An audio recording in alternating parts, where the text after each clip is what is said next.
Hello, Facebook ads people. I'm Konstantinos, and this is the Facebook ads breaking news podcast. Hello, guys. Another podcast. I don't remember the number, but let's go straight away to it. So, 4th of July promo is coming, and I was having a call with a Facebook rep, and we were discussing a little bit about how the previous month went. She told me that also a lot of people that she's managing and companies that they did pretty bad. My view on that is this. I believe that May was a very difficult month for all the other accounts across, with some exceptions, but I believe that June was a good month for the companies that they had strong pixels. They didn't get any issues, but it was difficult for companies that they didn't have strong data pixels. For my ad accounts, it has been recovering all across the board, and they are doing pretty well. But now we have also a promotion. I have uploaded a video recently where I'm talking about the promotions and how they help, even just to get some results. The whole concept is that I had an ad account in the Christianist which was not doing so well during May, which was not doing well during May, and then the memorial sale came. I did promotion there. Of course, I had inflated results for a week, so instead of having 1.7 ROAS, I was having 3. But right now I'm having 2.5 because all of this data that came, they optimized the ad account all over again with fresh data, and now I'm having 2.5k even after 30 days of the Memorial Day. So it helped me a lot to recover on this ad account. And I was discussing with this Facebook rep, and she told me that the more relevant you have ads with the period and they're consistent with the period, the better they do. We used to believe back in the days that when you are running ads in autumn and you put an autumn leaf, for some reason Facebook is doing better with them. This is what the Facebook rep told me also now. It reminded me of my first steps on doing Facebook ads, where I believed every conspiracy theory that it's out there. And am I going to test it? I am, but do I believe it? I think it would be crazy if we think that we just put snowballs on Christmas period or a Christmas tree and it's working better because we put it an emoji or something like that. So that's one thing. Maybe you can test it and you can let me know. I was having one other account with cost caps. I'm just sending this information out here in case you want to test them also, which I'm going to test them. And she was saying that when you have a cost cap campaign, and I have videos in the YouTube channel where I'm in my YouTube channel where I explain more and more and more how to do cost cap campaigns with 1-day attribution, that they are not spending unless if they get results and stuff. So I was having some campaigns, let's say 30 campaigns, because it's not 30 assets, sorry, with a budget of 200 each, and they were not even spending $10 or $20 each, because I'm not afraid of it. It's not going to spend a lot, but in the sudden case that it's going to work, let it have a lot of budget to spend a lot of money, because it has very good ROAS also. So what I did is that I'm having, let's say, 20-30 assets with $200 budget. She told me that if you increase the budget, even if they don't spend, you just expose yourself to more bids. So I did it on 500. So far, after 3-4 days, 0 results out of that. The amount of sales didn't increase. But maybe this is something that you can think of, and maybe it's going to work into your account. This is why I'm sharing it, and I found it a little bit interesting and intriguing in terms of saying that, okay, but if you have more budget, you are just putting yourself to bidding into more auctions. Okay, but in reality, it didn't help at all. Before we go to a new feature that Facebook has announced, I want to say something about TikTok. I was watching a video, and it was a guy, let's say like me, who is having a channel, and he is doing I don't know, TikTok ads, TikTok content, I don't know. It's funny how people are actually presenting some things in order to continue selling stuff. And he was trying to convince in the video that the way that you can use TikTok is that you can go there, you can do videos, you can see how the people interact in the videos on the TikTok, and then use these TikTok videos that they did well on TikTok on Facebook ads.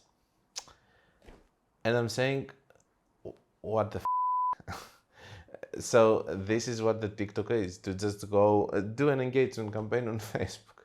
Why do you have to go on TikTok? So that you can have job and you can create content for TikTok. TikTok sucks. It sucks hard, and it's not a good platform right now. And I'm sure that it's going to become a good platform, but right now TikTok is not a good platform, and all of these people, they are just trying to find ways of making it look like it's a necessity to be on TikTok and stuff. It is good to be on TikTok in order to familiarize yourself and be ready when TikTok is going to do better. But let's not pretend like sometimes there are people that they just talk about TikTok like it's Facebook. It's not. And maybe it's going to become like Facebook, but because of the fact that you have lower CPMs, it doesn't mean that you're getting money out of it, okay?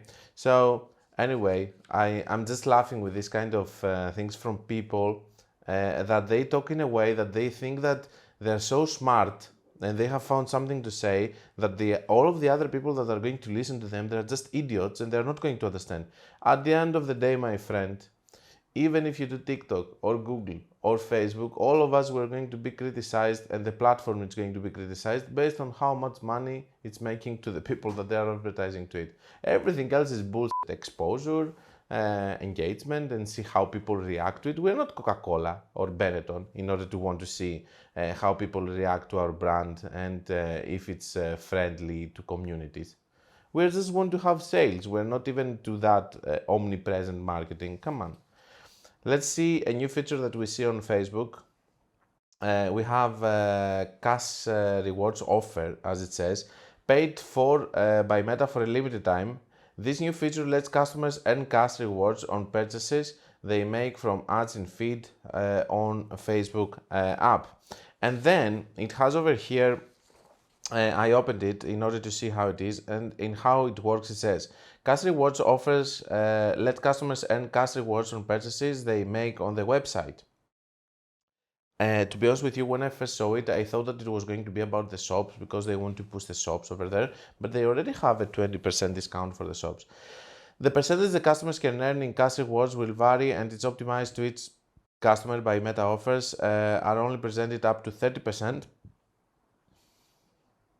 Are only presented to the 30% of the ads audiences, the ads audience.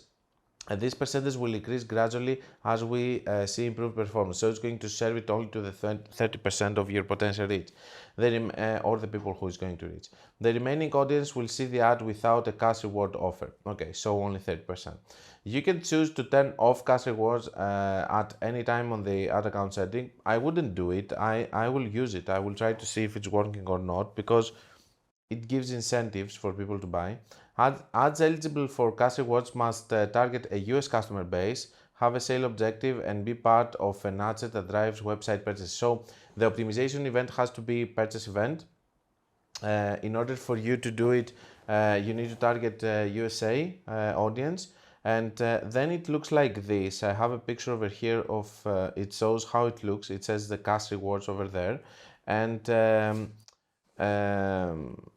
as you can see, it has a pre-enrollment variant and a post-enrollment variant, and it has a carousel variant and without reward, so that you can see. And then it says benefit of cash rewards. Make your ad stand out the crowd with cash rewards, enhance your ads, blah blah. Funded by Meta for a limited time.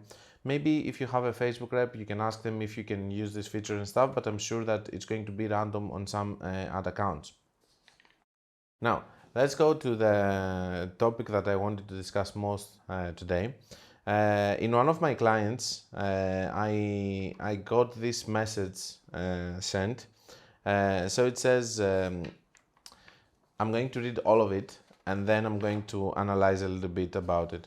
So it says, hi, we regret to inform you that your page is at risk of being removed from Facebook due to a violation of the page terms. This is a message that they have sent into the Facebook page of the client. This could potentially limit your ability to collaborate with others and prevent people from seeing your account. However, we would like to offer you a solution to this issue. You can appeal this decision by visiting your support inbox via the follow link. We understand that this may be concerning, but we encourage you to take actions as soon as possible to avoid any further consequences. Our Meta support team is here to assist you throughout this process. Thank you for your attention to this matter. Sincerely, Meta team support. Now, for somebody who is not trained like me, for me it's obviously a scam message, okay? But for somebody who is not trained, I think that they can panic. Let me tell you some things about it so that we can be on the same page.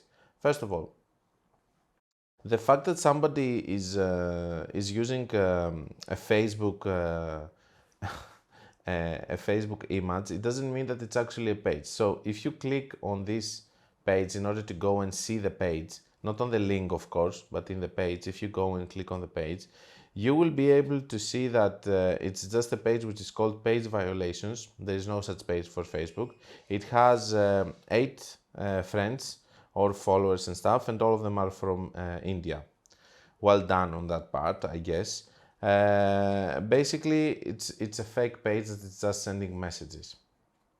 Secondly, it says hi.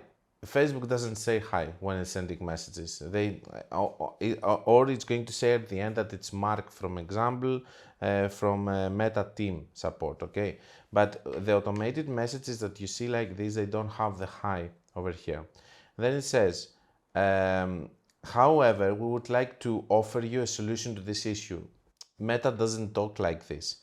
And of course, they do give you links to go to the support, but this is not the correct support. This is how they hack people with these kind of things. I don't believe that there is MetaWeb/support. There is no such thing. Everything is not happening on MetaWeb for sure. It's happening on Facebook.com/support. So it's a fake link over here, and as you see on the end, it has .app. So most probably the moment you go there, you will download something. I'm not even going to test it. And then the most striking one for me, except from except from looking at the page and understanding immediately how it is. If you're listening to this podcast from Spotify, please, for the love of God, just go and try to find this video podcast and try to see how the page is. You will understand immediately how awful is this. And then I'm seeing the last thing, which for me it's also super obvious that it's a scam message that says further consequences. Meta is never going to tell you that do this or this is going to happen or do this. They just imply this kind of things. Also, keep in your mind that they don't talk with a way like consequences. They will say, please take further actions or your account might be banned. They don't talk about consequences. Or they say that visit and try to appeal for this case and stuff. They don't talk like this. So for me, the moment that I saw it, it was obvious. And I thought that it would be nice to show you all of that in order to just have some filters in the messages that you're getting, not believing anything just because they have a Facebook logo image. And also, just try to see what page is this one that is sending you the message. Also, let me know that when you're getting a Facebook message, it's completely obvious into your inbox. It looks different from the other messages. Anyway, I think that a lot of people would have panicked and they wouldn't have the filter to understand if it's a fake or not.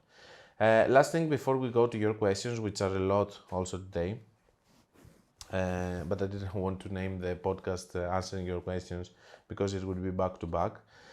I was doing answering another account. I didn't know that. Maybe some of you don't know that. So I'm mentioning it, that I got a message about Advantage Plus campaigns that exceeded max number of Advantage Plus shopping campaigns per country. So you can have up to 8 Advantage Plus campaigns for each country that you advertise. I didn't know that. If you knew it, perfect. If you didn't, just so you know, because we are teaching also in this channel that we want to do several Advantage Plus campaigns. But for this account, it's time now to do a CBO with stacked lookalikes. We are already on 160k spend per month, most probably a little bit more because we'll have 2 more days. So I will have to keep expanding with CBO campaigns and lookalikes. Fine. Let's see the questions here. Great video. Can you run sales campaigns for different products from different ad accounts by using the same pixel? Will the campaign compete? I don't believe in the campaigns competition, Ridvik. I don't believe in campaigns competition as long as the ROAS is there. You can use the same pixel to different ad accounts. It's not an issue at all. I have done it several times. Just keep into your mind that the main ad account that you're having with a lot of spend and a lot of data, it's always having better results because it's older and stuff, and the other accounts also tend to have behaviors. So keep that into your mind and don't care about competition as long as you're having good results with return on ad spend. Then let's go to the next one. Lawrence, when you are launching new campaign to ideally get better hot pockets and seize on the pixel ad account, are you just duplicating the assets with a campaign, or are you duplicating the whole new campaign and turning off the old one? First of all, you're not duplicating the assets within the same campaign. You're duplicating the assets in a new campaign. Secondly, you're not closing the old one. The whole point over here is to have one campaign which is working, not disturb it, then go to another one. If it's working and it's having results, there's no reason for you to close it just to go with another new campaign. Yeah, and there's no such thing as getting better hot pockets. Every hot pocket that you get which is working is a good hot pocket. There is no better hot pockets. So basically, you're duplicating the assets not within the campaign, but in a new campaign, or you duplicate the whole campaign and you start it the next day, however you want. Because there are 2 ways of doing it. You can either duplicate the campaign and just change inside the assets the hours, or you can duplicate the assets and there's a button over there that says not in existing campaign but in a new campaign, which you are going to name immediately and it's going to create it for you. So it's up to you, and you don't have to close the old one because we need to keep it if it has good results and keep scaling with campaigns and not by increasing budgets. Next question. Laura here. Hi, incredibly valuable video, but at a high level. So I have some questions. Of course, if you don't know the average price per purchase, how do you calculate how many ad sets you can use for the crazy method?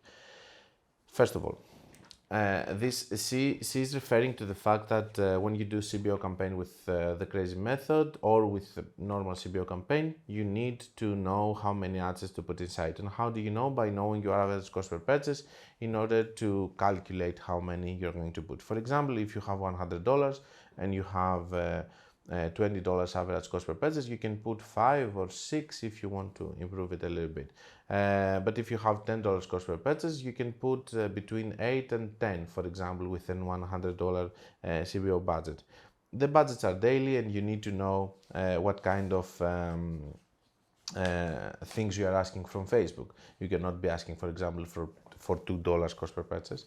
The thing here that you're asking though is that how do you know your average price if you want to do a crazy method? First of all, I told you several times in this channel, people don't listen to me, but it's fine. I have invented the crazy method and it's becoming my nemesis. Why? A lot of people are using it and they love it, but a lot of people, they just want to skip steps and they just want to go immediately to the crazy method. I never ever told to the channel that you have to start your campaigns with a crazy method. I told you, run a CBO campaign, run different interests, see which interests are working, then use the interest that is working to the crazy method. Do the same with lookalikes, do stacked lookalikes later. Okay, stacked lookalikes you can start immediately. But if you have a new ad account, most probably the crazy method is not going to work. It's going to work when you are going to find something that is working and then you try to find the hot pockets within that. So I'm tempted not to answer and just tell you that if you want to run it like this, it means that you're not ready for a crazy method, because if you want to run a crazy method, you will have your interests already or something that's working, and you will know your average cost per purchase because you are running other kind of campaigns before.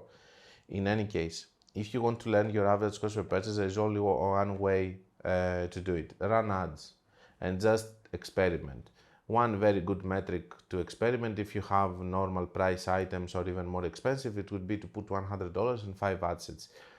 It's something that I do a lot of times in new ad accounts in order to define where's my cost per purchase. And after that, I'm trying to make them 3 if I see that they are spending a small amount of money based on how much my item costs. For example, if I have an item which costs $500 and I'm spending on 5 ad sets $30 or $50 per day on some, and it's not converting, maybe I will have to decide to make it 3 ad sets, for example, if the average cost per purchase is on $150, for example. And another thing is that you may want to put more if you have lower average cost per purchase. But it really depends on the initial results that you're going to get, and of course on the results that you're going to get with something that is working, not only just running one campaign immediately and seeing that your average cost per purchase is there. You need to also see what your average cost per purchase is with something that is working consistently, so that you will know what kind of things you can ask from Facebook. Second one, suppose I have started a campaign CBO Crazy Method 1, and I want to scale it because it is going very well and I want to spend more budget and add more ad sets. I suppose then that within a CBO campaign I will not increase the budget, but that I will start a new CBO campaign with more budget and more ads. Is this correct? It is correct. I was afraid from the first sentence. Basically, the situation here is that you're saying that you want to increase it because it's doing pretty well. The way to increase it is not by duplicating the assets inside, of course, because the budget has already been decided of where it's going to be spent in a CBO campaign, especially at the point that you know that it's doing well. It has already decided where to spend the budget, and if you optimize it in the way that I teach, then most probably you have also closed the assets inside, so there's no point to introduce more. The second thing is that I don't like to increase the budget of my CBO campaigns just like that. So I wouldn't propose you to do it, because at the end of the day you might increase and you might lose your whole campaign just because you were increasing and you were not doing other campaigns. So I would duplicate it. I would, for example, double the budget and double the amount of assets, and I will try to optimize it all over again to see if it's going to work. If you optimize and you close, go to number 3. If you optimize and close some bad boys, then you reduce the budget over the entire CBO proportionally, and then you do not have to start a new campaign. Is this also correct? You can start a new campaign. It doesn't matter. You are referring about the CBO optimization over here, and doing another campaign, it refers to your budget. For example, if you start a campaign with $400 and you decrease it to $200, then you can create another campaign with another $400 to decrease it to $200, and then have your $400 spent, something like that.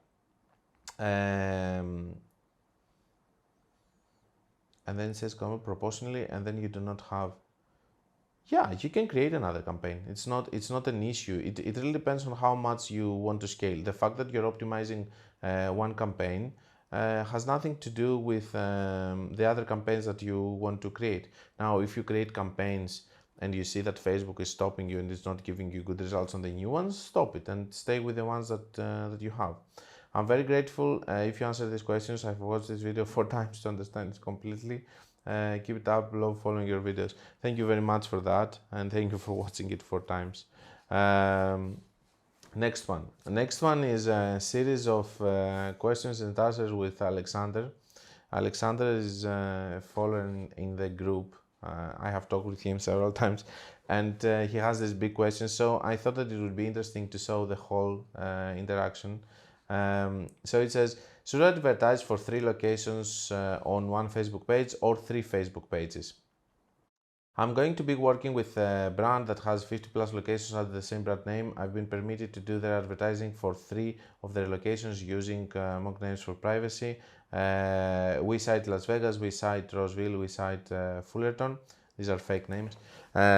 We do have a main Facebook page that is just beside, but some of the individual locations already have their own pages as they operate individually. So my question is, should I advertise for all of their locations inside just the main Wishing Facebook Business Manager, or should I run them in the individual location Business Manager?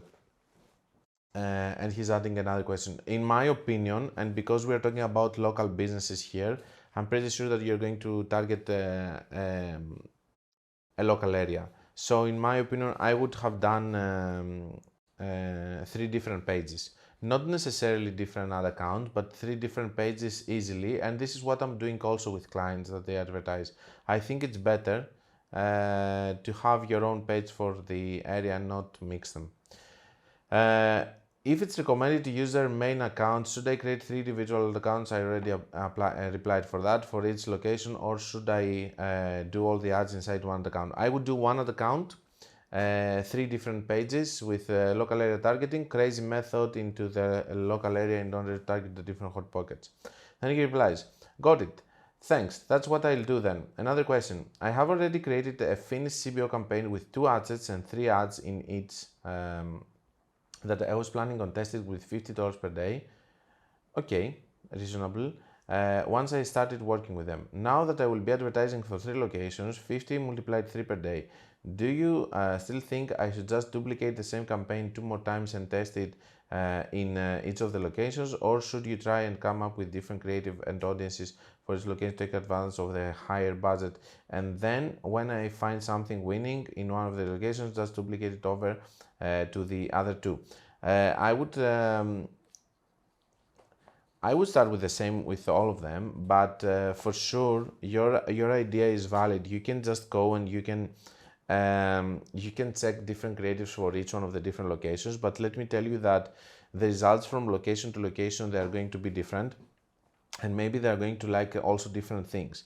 So it doesn't mean that necessarily if something worked in one location is going to work also in the other. The other thing is that okay, with having 50-50-50, you have the option of using more creatives, so 3 times more creatives, and see what is working, and if something is working, you will go and you will integrate it to the other locations also. So I agree with that. Next one. These are the numbers for each location, all with 50 per day, 20 miles, 18 to 35 ages, no interest. For Las Vegas, the audience is 957 to 1.1 million, 643K with 457K for Roseville, and Fullerton 3.5 to 4.2 million. What's your thought? And the side question, would you recommend I try and find an interest, or would you leave interest open, as it is a lot of different people who would benefit from having LASIK procedure? In my opinion, over here, I would do, as I told you, crazy method with lead gen and local area targeting of 20 miles, as you say, and try to do not interest, but for sure I would do a little bit of demographics. So most probably a 60 years old person wouldn't do a LASIK procedure, I believe. So I would try to lower my potential reach with demographics that make sense, and this is something that you can discuss also with the people that they are the experts on the LASIK procedure, and they can tell you what kind of ages they go there. So I wouldn't use interests at all, and I would do crazy method with the broad targeting that you have here. Next question. Thanks. I already have a much clearer image of what to do, and you have helped remove some nervousness when it comes to not being sure if I can get my client good results. You never know if you can get your client good results without running ads. I have watched your video on crazy method 2 times, but I just want to make sure I understand correctly. Before I actually use your crazy method, I would use a CBO campaign with a bunch of different ad sets and ads to see which one gets best results, and then I would take the winner with the crazy method. In your case, you can go straight away and do broad targeting crazy method because you don't have the unless if you use different creatives, I guess, into the different ad sets, which is a valid way. Or you suggest I just try crazy method from the start without being sure if the ad set is a winner. You cannot be sure about an ad set being a winner because the ad set is going to have broad targeting anyway. So in local targeting, we go straight away to crazy method. CBO crazy method or start with crazy method. I would start with crazy method if I was you. With crazy method because there is no interest or lookalikes or something to test here and see if an interest is working well so that you can use the crazy method. You can go immediately on broad targeting for the local area, the same way that we know that we do broad targeting crazy method, maybe with a little bit of looking on demographics to have lower ages or stuff depending on the product. On trained pixels, when you have a trained pixel, you just do immediately broad targeting crazy method or stack lookalikes crazy method. You don't just try to find interests. You have to understand that on my crazy method video, and that's the problem. I have to protect also the people that they start now and they don't have any data, and they need to understand that they cannot go immediately to crazy method. But yes, in the experiences in a person like me which has experience, I can go and I can do crazy method even with something that worked in the past in the ad account without exploring again what is working and what doesn't. But you know, in the video I have to protect also the crazy method a little bit from people abusing it or using it in a way that they should not, because it's not an easy method to follow. Awesome. Yes, I think everything is clear except just one thing. How many assets should I have within my daily budget of 50? Again, it really depends on the cost per lead that you're going to get. I would have started with 50 with 3 assets and then see what kind of cost I get. And if you're getting, for example, $10, I would go to 5 or 6 assets with my 50. And yeah. I spent the past 3 hours of watching your videos, and in this video you mentioned that 10 per asset with cheaper products like t-shirts, 50 per asset with more expensive products. Again, stick to the 50 with 3 assets. I think this is what I should have started. I only have 50 per day to spend, and since my situation is a bit interesting, I'm confused as to how many assets I should use. The product costs 5,000, so it's expensive, but I'm not selling LASIK directly. I'm selling a free consultation. So we have a free product here. So most probably the cost it would be cheap. So I'm not sure if in my case counts for a cheap. You count for a cheap. How many assets would you personally start in this case? 50 with 3, and then see if I would increase it. If I was getting $10, for example, or 9, I would increase it to 5. If I was getting even lower, I would, yeah, if I was getting lower, I would go to 9 or 10, maybe, or 8. It really depends. It really depends on how. It's completely different to have $6 cost per lead and $4 cost per lead. It really depends. But your whole point over here is to get as many leads as you can in the best possible cost so that you can have someone closing and getting a good amount of profit. Next question.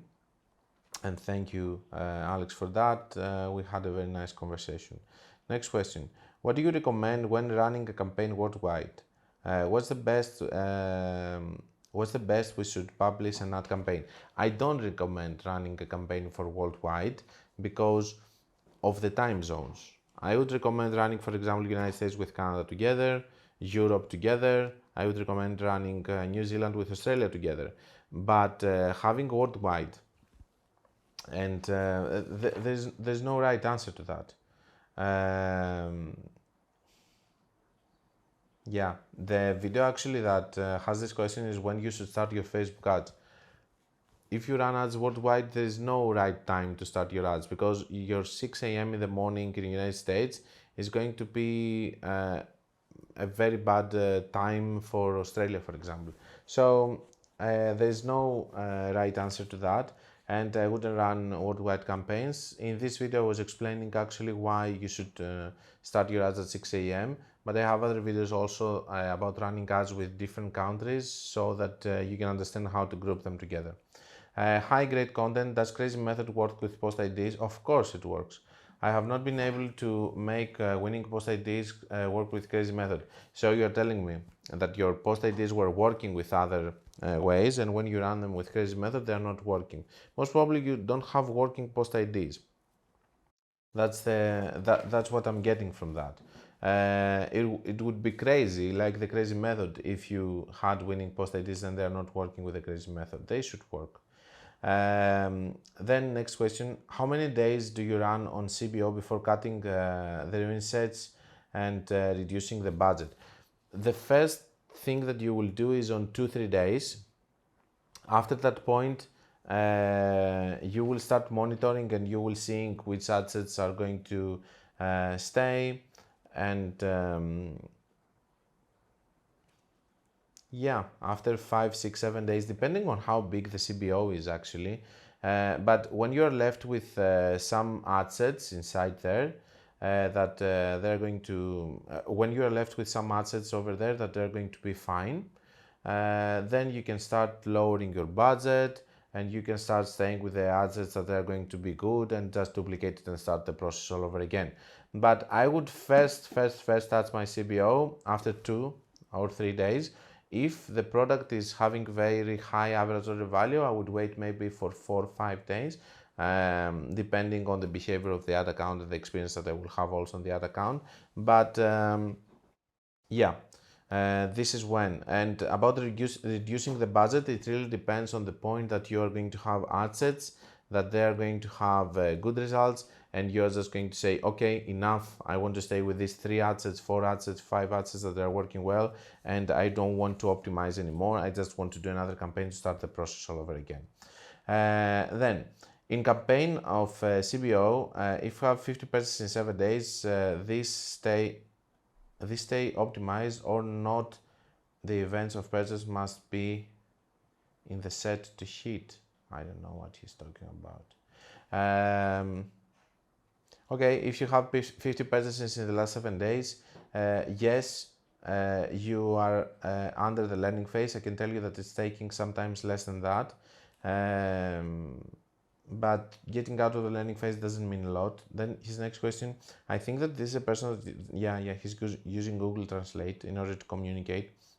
Next question is, in this case, in the CBO campaign, in 7 days pass and I don't optimize, then would I have to upload another crazy campaign? The case in the CBO campaign, if 7 days pass and I don't optimize, no, you don't. You can start optimizing if you want on the 15 days or on the 20 days, on 30 days. It doesn't mean that you need to start optimizing within these 7 days, and if you don't, you just lost the campaign. You can start doing cuts whenever you want, but you just lost time and you lost money if you haven't done so. Especially if you close the campaign and you start a new one, you lost all of your effort there and all of your data. Got it. Another question here in my testicles. For sure, if he says testicles here, most probably he's using Google Translate, as I told you, because I asked him, what do you mean by testicle? When I upload a campaign in CBO with several sets, the first 3 days I don't have ROI and either I tie or I lose. Is it normal to take these days for it to perform? No, it's not normal. Most probably in the first 24-48 hours, you need to have a sale. If you don't have sales into your campaign, don't keep optimizing it and just abandon the campaign. There's no point for you to continue having a campaign expecting to get a sale, because we always say that in the first 24-48 hours, Facebook is favoring a lot your results because they want you to have good results no, they don't want you to have good results. They want you to have a purchase or two in order for the algorithm to understand that these are people that they bought. Let's find similar people to these people. So this is how it's working. And if you don't have sales in the first 24, 48 hours, most probably it's a ruined campaign. Unless if you have a big delay into your reporting, but still in the 48 hours you will have some results. If you have zero sales, I wouldn't try it more with this. I would try something else. And then he tells me that he's using Google Translate because I asked him about the testicle things. Let's go to the next question. Konstantinos, some people run video view campaigns of some content and then conversion campaigns to those who engaged. What's the decent amount of time? I like to use one example for that, just so that we can be on the same page. It's the example of the people who are inmates inside a prison, and one guy like me goes and gives them a leaflet, for a vacation. In the next 3 days, they have to book a vacation to Mykonos. These people, they are going to engage with the leaflet because they don't have any other option. They're going to engage with the leaflet and they're going to watch it and see and stuff. But this doesn't mean that they're going to buy because they're inside the prison and they cannot go. The same thing is happening with engagement campaigns. Somehow Facebook is making people engage with these videos, or it's showing to people that they,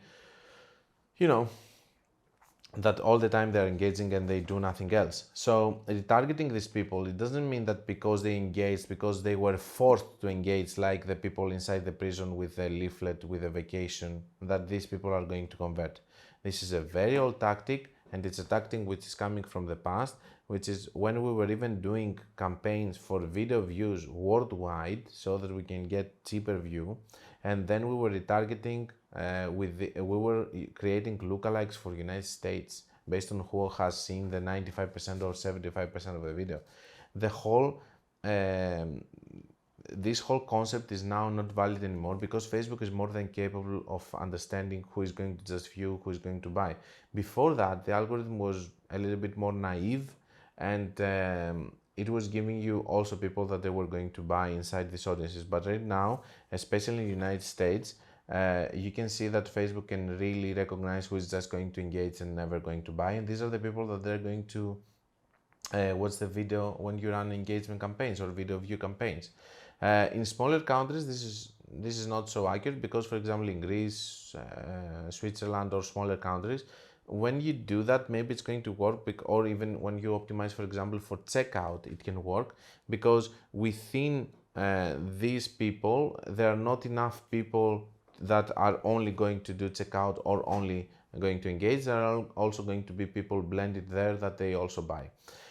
So in bigger countries like United States, that Facebook has option of a lot of people that it can use for engagement campaigns and such, I can tell you that you will get 0 sales out of that, or maybe 1 random. Then we go to Vishal, wondering if anyone has experienced extreme volatility in the last few weeks. For example, ROS on Friday was 4.7, and then the next day ROS was 0.78. No changes were made to my ads or website. Welcome to Facebook. Facebook is having this kind of bursts all the time, and we can see this kind of inconsistency all the time. You have to be used to it. You have to be able to overcome it and not get stressed and start doing changes. The problem is not if you have done changes when you were having 4.7. The problem is to keep yourself composed and not do any changes, fast changes, because you have 0.78. And this is what is going to help you to differentiate from others and have better profits. You need to have a nerves of steel. But no, I haven't experienced something so crazy on my ad accounts. Hi Konstantinos, thank you for your video question. I'm currently running ads on a new account targeting interest to Canada only. I managed to be profitable, getting a few sales here and there with good ROAS. The store has only one product with upsells. My plan is to run ads to USA too. My question is, the data that MyPixel is collecting now for the Canadian users will be relevant when I'll target USA users too. I think that these audiences, they are close together. I have ad accounts that they have pixels with United States and Canada, and they're working well. Or should I do everything all over again? I wouldn't do a new pixel. At least I wouldn't do a new pixel without testing the pixel that I already have. From my understanding, it's not like you have a crazy optimized pixel for Canada, because you tell me that it's a new thing and stuff. So for sure I would have tried to do it with one pixel. As for why I target only Canada right now is because I found out that the CPM and clicks are much cheaper than US. And I also told him that, okay, the CPMs and clicks, the point is the sales, okay? Because everybody's advertising on the United States for the sales, not for the CPMs. But at the end of the day, what I told him is that he should run ads on Quebec area with French copy and language, because this area is underserved, and he could even get even cheaper CPMs and clicks. This is something that I have done a lot of times in Canada, when I'm having clients that they are selling there, and it's an underserved audience and it's working pretty well. Not for super scaling, but it can bring you some sales if you don't have a lot. I have one thing here from Upwork. It says, looking for Facebook ad expert that has experience with custom audiences. I'm looking for a Facebook ad expert who has experience utilizing custom audiences. I created a custom audience campaign not too long ago. It's generating amazing results this first week, and then stopped producing any results the following weeks. Now, if he's referring to custom audiences as we know them, these are very small audiences, and they come from the website and stuff. And he says, really trying to figure out why this campaign dropped off and how to make a consistently effective custom audience Facebook ad campaign. Well, most probably dropped off because you were having a very small audience over here with a custom audience which was very small. So I'm not amazed that this happened. Now, if he's referring to creating audiences with interests and stuff, and that it didn't work, okay, it's another discussion. But if he's referring to custom audiences that you do in the audience section with events from your website and stuff, of course it's not going to work for a long time, and it's going to work for a small time, because it's like a targeting campaign. Anyway, that's what I wanted to mention about that. Next one. Hey Konstantinos, are you saying that the only solution to this problem is first duplicate the creative? He's talking about post IDs. Is first duplicate the creative in the Facebook page and then select the post ID of that post and run it like an ad. That ad will show in Instagram and Facebook as well, but what can I do to run the same video in different placements? For example, I usually run Facebook video ads, and I use a vertical video ad for Instagram and Facebook stories, and it's 19 by 16 by 9. I think that you mean 9 by 16 resolution, and normal square video to the Instagram and Facebook feed. I have the same creative adapted to different placements, and I don't know how to manage that. And also, do you know about this error? What happened? It was an error and stuff, but guys, don't ask me questions about the errors. If I have something, I'm going to post it, but you cannot just say I see the error 5637 and stuff. I'm not the algorithm. If I just have seen some errors and I found ways of fixing it, nothing more. No, I don't know how to fix that error. Thanks for taking the time to read it, I really appreciate it. The only thing that I can say about that, because I had a very extensive discussion with him on Instagram after that, is this. You cannot have everything, first of all. If you want to run on all of the placements, the post that you need to do is a feed post one by one, and then use automatic placements, but it's not going to look as a 9 by 16 creative. Also, you cannot just put a post ID there and then hide it so that it's not going to be visible on the page, but only be visible on the ads. So this is not an option also. When you post something into your Facebook page, then you can use it as a post ID. If you want to use it, you have two options. Either you're going to do one by one feed that you're going to use with automatic placements, or with only feed placements, whatever you want, or you're going to do a story or a reel, and you're going to use it with only stories or reels placements if you want to have that. Next question from Yasumu. Hey, thanks for the update on that. Does that mean that no custom domain is needed anymore? The custom domain is not needed anymore. It's not mandatory in order to run ads, as long as we have also the aggregate events that they have been removed. But I can tell you that you can still add it, but it's not necessary on the ad level on the bottom to put the domain. It's not necessary to have it if you want to advertise, but you can still add it. It's not removed as an option to have it there, but it's not mandatory. But it's not necessary, not mandatory. It's not necessary. Next one. I have a thing here from a page, not from a page, from Upwork. We have 3 more, okay, so bear with me. Social media marketing to generate sales. Introduction. I have a new online business selling as an Amazon affiliate. It is an automated site that updates products and blogs every 24 hours. Now that I want to generate sales by getting the website known. Job. Choose one product around which to plant. So many problems over here. So we have a guy that has, I have a new online business selling as an Amazon affiliate. When I hear affiliate, I'm really afraid. Most of the people that they do affiliate marketing, they're lazy people. It's an automated site. Whoever has an automated site, and basically this is a dream that I want to have something that's going to produce me money to do whatever the I want without working. That updates products and blogs every 24 hours. Now I want to generate sales by getting the website known. The job. Choose one product around which to plan and launch a 3-day Facebook campaign. I have to delete the masks so I don't use those. He was selling masks probably. The other thing is that he's telling you just choose a product, it doesn't matter. Your work. Review the site. We're going to hide the site over here, of course. Choose 3 products you think will sell well. Craft a 3-day blitz-like campaign for Facebook. Present your demographics and advertisement options. Also, since you do this regularly, project the cost. So he's a clueless person that has never advertised on Facebook, and he's saying some things that are so completely different from the logic of Facebook. Facebook is for the long term. It's not there so that you can do a campaign for 2 days, just take the profits and leave. No. This is why we talk about optimization.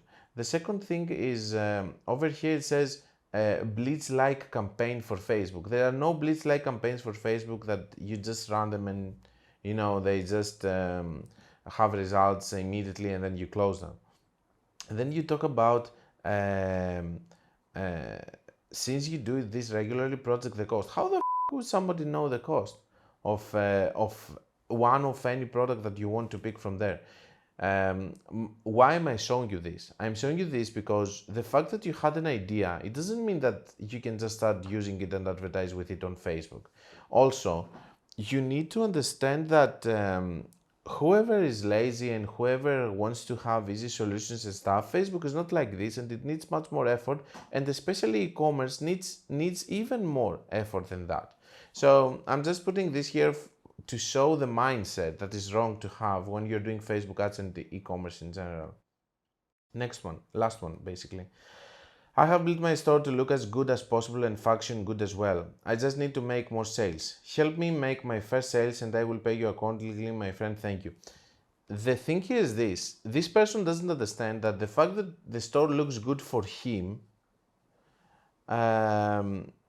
it doesn't mean that if your store is looking good for you and you think that you made a good sum, it doesn't mean anything. Maybe it's not good. Maybe it's not going to convert.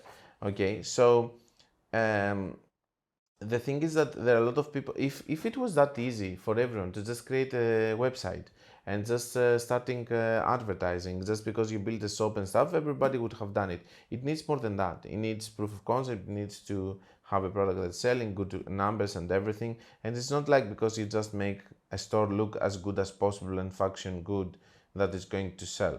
It's not the thing that it's making e-commerce stores profitable or not. Let's go to the Freelancer Diaries and then I will let you go because I think that I made this podcast super long. But we had so much to discuss. Anyway, I'm looking for someone to run Facebook ad campaigns for 30 days. I'm looking for someone who could potentially run not just one, but all of my ad campaigns. your pay will be based on what I charge the customer and if you're doing a good job. Okay. I need proof of past successful campaigns. I also would not only like to be a business partner, but friends. So I'm really looking for a long-term partner. Before we start work, I would like to chat with you over Zoom to get to know you better. So he's treating you not like a friend because he's saying that you will be paid based on how I charge the customer and all of that. And then he says that he also needs to have a friend, but not only someone who is going to be and a business partner. Okay, he doesn't want a business partner, he wants a friend. Let me tell you this: you can have your friends and you can have the people that you are working with. You will never be able to become really a friend with someone that you are working with together, because it's a completely different relationship. Okay, and there's money involved. When is money involved, there are no true friendships inside businesses. So it's a little bit naive of him to think that you can have friends within the business. Look, it's completely different. For example, it's like the relationship that you have an employee with the employer. You can like the other person a lot and you can think super highly of that person, but it doesn't mean that you're going to become friends because you have a different relationship. He or she is working for you or you are working for he or she. So the situation is that this relationship is never going to become friendly, okay? And sadly this is the truth, and whoever faces that, it's having much better relationship with the others because both of the people, they know their roles. You cannot just have a business and just think that you are friends with them. And as we say in Greece, and I heard this a lot from employees, and I used to work in a business like this. Whenever somebody says we are a family here and we are friends and we're working, most probably is doing it because they want you to work more than your 8 hours per day, and they want to make you work more. So I would try to avoid friendships within a job, not between employees, but between the boss, for example, and the employee, or between two partners. They cannot be friends. They just have very distinct roles of not being friends. Anyway, that's all. I just like to not answer only Facebook ads questions, but a little bit about mindset, about businesses and stuff, and e-commerce and stuff, because I was doing it and I know how it is. That's all. It's a pretty big video. I'm exhausted from talking for so long, and I will see you guys in the next one.